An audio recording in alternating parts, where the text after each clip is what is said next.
I don't have a hard time getting inspired because I work with women who are changing their lives. And I have the unique privilege of getting to go to Uganda. I mean, I've lived in Uganda about half of the last 8 years.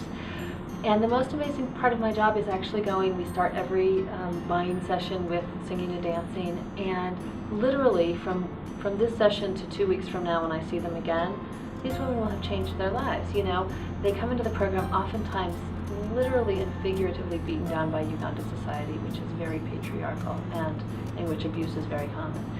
And so women come in and they have their eyes on the ground, they talk really tiny little voices, you know, they haven't found their strength, and then they start to earn money.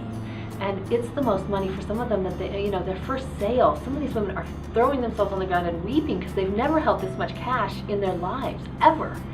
And now, all of a sudden, they're supporting their families. They're sending their children to school. They're fixing the roof on their house that's been leaking for 5 years. You know, these incredible accomplishments. And you literally start to see women getting, you know, their faces filling out. They're not as thin. They come and say, my child's back in school. My roof has been fixed. You know, amazing stuff that I can see in front of my very eyes. So the change is happening right now.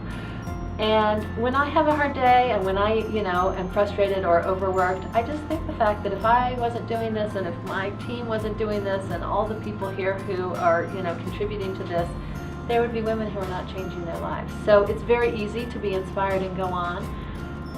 The hard part is, well, there's two hard things, I think. One is there's so much to do. You know, it's like there's never enough hours in the day. And so how do you find time for you and time for balance in the midst of extreme need? And the other piece is just being able to prioritize family and you know, relationships and those other pieces that are critically important to a full life when I get to do so many cool things at work. But I try and keep myself surrounded by lots of people who are smarter than me and talk to brilliant people and you know, just bounce ideas around. That definitely keeps me inspired and fresh.